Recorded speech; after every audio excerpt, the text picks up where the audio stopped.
A empresa começa quando os meus pais se conheceram numa pequena cidade, quando casaram, chamada Luiz Alves, no interior de Santa Catarina. Alguém conhece Luiz Alves? O meu pai era poeta.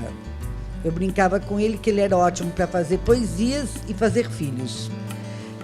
Mas ele era trabalhador, não empreendedor. Empreendedor era a dona Adelina, ponto. A gente trabalhou muito, não tínhamos férias, então desde criança nós todos aprendemos a trabalhar, a família inteira. E a empresa foi crescendo sempre dentro da família. Eu estou na empresa há 14 anos, nós fazemos lata, como ela bem falou, lata para tinta e produtos químicos de um modo geral. E era uma empresa que o meu avô comprou. Ele sempre gostava de planejar as coisas e foi um empreendedor fantástico. Somos 1000 funcionários, né? E gente que está lá há muito tempo. Tem muito pai cujo filho está lá junto. Tem gente que viveu só lá, foi o primeiro emprego, se aposentou lá. Então essa é uma cultura forte. É algo que a gente precisa saber fazer a transição. Eu tenho hoje 50 e poucos sobrinhos, mais 20 sobrinhos netos. Não sobrevive uma empresa a esse número de pessoas. Primeiro que já tinha rupturas dentro da segunda geração, rupturas muito sérias.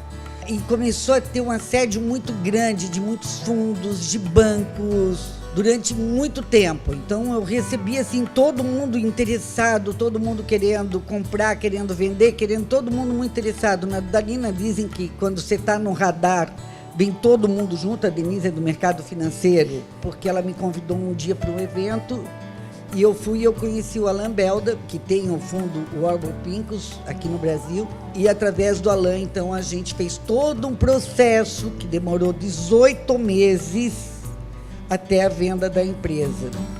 Mas foi todo um processo muito, muito sofrido, né? Porque tem o desapego que você tem que fazer, mas era a forma de perenizar a empresa.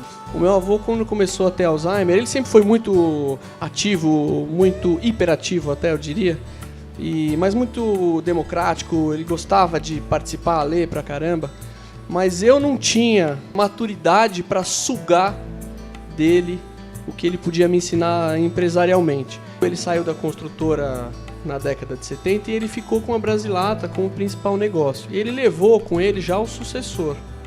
O sucessor dele era o diretor executivo principal da construtora. Porque na empresa ela tem uma cultura muito parecida com a do Bradesco, de não trazer alto executivo. Então, uma mudança na gestão causava muita insegurança no pessoal, porque ela tinha uma cultura própria, e eu acho que isso é uma coisa que eu notei e que tem que respeitar. Você pode mudar a estratégia, diversificar negócio, mas respeitar a cultura da empresa é fundamental. O legado que ele deixou são cases, gente que conviveu, que me conta muita coisa, e o espírito do dono de princípios, valores, cultura. Uma das vantagens de você ser uma empresa familiar, principalmente com a figura do dono, é a rapidez, né? Você não está engessada nos processos. Preciso falar com o conselho. Preciso falar com o fulano. Então, o cara é o conselho, ele é a governança, né? Então, essa é uma vantagem de uma empresa familiar, ágil, tomada de decisão rápido. O cara faz reunião com ele mesmo, né? E o conselho, de fato, ele traz algumas amarras. Mas, primeiro, que os caras que estão no conselho são eleitos pelos acionistas. Se os acionistas colocam gente no conselho que eles acreditam serem competentes, ele dá autonomia para mim como executivo, mas ele sempre me diz, olha, eu tenho que prestar conta, preciso ir no conselho e é fundamental. Na hora da sucessão, muitas famílias esquecem que as mulheres podem fazer parte desse planejamento e dessa sucessão. Eu não sei nas áreas de vocês, mas nós vivemos muito no mundo corporativo, onde os homens são lembrados e as mulheres são deixadas de lado. Então, eu e a Sônia fazemos parte de uma porção de grupos hoje, né, Sônia? A gente já está com um pouquinho mais de tempo Winning Women, 10,000 Women, Women's Forum, Global Women Summit, onde a gente junta todas essas mulheres mais sêniores para ajudar as famílias a prepararem as suas mulheres para serem sucessoras, prepararem as mulheres que querem crescer como empreendedoras e, inclusive, ajudar as mulheres que dentro do mundo corporativo querem crescer e ter mais relevância e mais preparo. Eu aprendi que o que é empoderamento foi um termo usado pelo Paulo Freire nos anos 60. Empoderar quer dizer criar capacidades para diminuir vulnerabilidades.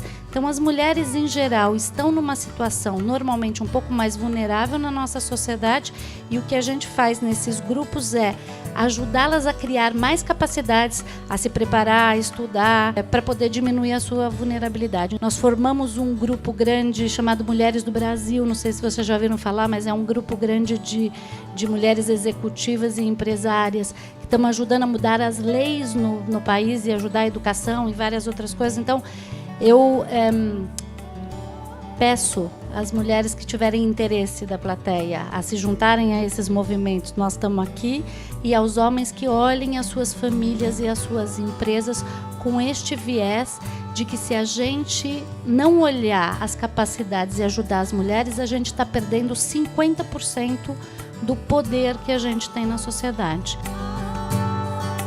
Hoje em dia dizem que as pessoas vão ter 10, 12 empregos ao longo da sua vida. Antes era 3, imagina. Então as pessoas vão rodando mais, né? Você reter talento, que reter talento é um termo meio estranho, não é fácil não. E essa geração agora quer tudo muito rápido, já quer ser diretor, né? É o estagiário presidente. É, o estagiário presidente, exatamente. Então tem que saber escolher. O recrutamento e a seleção é caro. Recrutar, selecionar e treinar. Então, desde a hora que o cara vai fazer a prova, a gente fala que o crescimento na empresa é lento, que é um trabalho que as pessoas costumam ficar durante muito tempo, dá um horizonte de carreira para ela, fala, olha, existem oportunidades, é assim, assim, assim. Deixar muito claro como é que é lá. E falar, você tá afim? Você topa? É isso. Para trabalhar aqui é isso.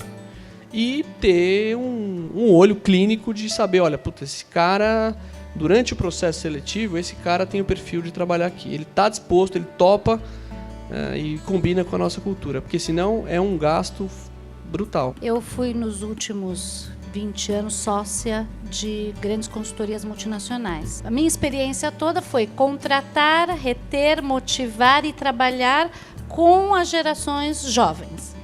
Então eu tenho, vamos dizer assim, uma vivência e uma visão talvez um pouco diferente da indústria e do varejo. Não tem jeito. Esta é a geração. A gente não vai para trás. Esta geração quer viver no bem-estar de viver um trabalho que eles se orgulhem, que eles gostem, que tenham um propósito, que eles sintam que eles têm um propósito, que eles conseguem colocar esse propósito lá. Se a gente tentar encaixar esta nova geração naquilo que fomos nós, quando a gente começou a trabalhar, que a gente tinha outra maneira de encarar o trabalho, outra maneira de se posicionar, a gente não vai conseguir. Então, o que eu fiz durante todos esses últimos anos para motivar, manter, recrutar os melhores é realmente ouvir o que eles querem. E como é que a gente junta a agenda de quem está vindo trabalhar com a agenda daquilo que a gente pode propor? Se a gente for tentar fazer com que eles se encaixem naquele nosso conceito anterior, de que eles vêm e não tem amor pela empresa, ou não tem motivação, ou não tem... Não é verdade. É que o amor e a motivação e o que eles estão buscando é diferente daquele que a gente enxerga. Então não tem outro jeito, que é o diálogo, entender o que essa nova geração quer, entender o que você pode dar, o que você não pode. E as empresas que fizerem essa transição e fizerem esse link da melhor forma possível, no meu ver, são aquelas que realmente vão conseguir reter e manter os melhores talentos.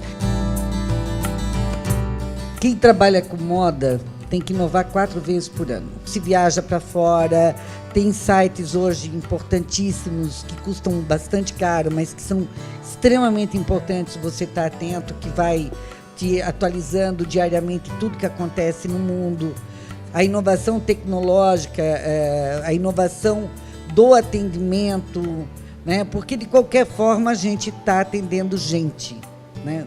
E nós temos que encantar o tempo todo. Então é muito... O nosso negócio é inovação constante, todos os dias. A gente também trata a inovação com bastante atenção. Lata é lata há 200 anos. O processo é praticamente idêntico, não mudou muita coisa. Mas a inovação vem de pessoas. A gente tem um programa de sugestões que foi implantado em 87. O nosso antigo CEO, ele é professor também, hoje de inovação. E ele sempre leu muito, e ele, lá na década de 80, leu um case de Harvard sobre Kanban, e que ainda era uma tática, uma técnica de gestão muito nova no mundo ocidental. E ele, depois de ter lido isso, ele foi atrás da história da Toyota. E o sistema Toyota de inovação é basicamente um sistema de sugestões que pega de todo mundo, exceto gerentes e diretoria. Então todo mundo pode mandar ideia, menos as chefias. E ele estimula qualquer tipo de ideia.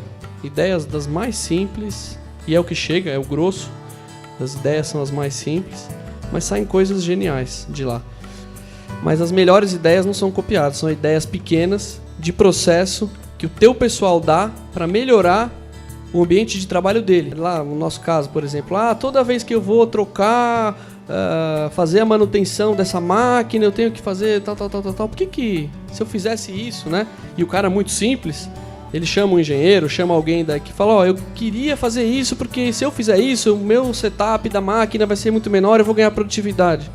Melhorou o negócio dele, a empresa ganha, e isso é difícil de copiar, porque é um segredo que está lá dentro, é o dia a dia do cara. E só ele pode dar, não é um engenheiro que está num laboratório, que está lá num centro de pesquisa e desenvolvimento, é o cara.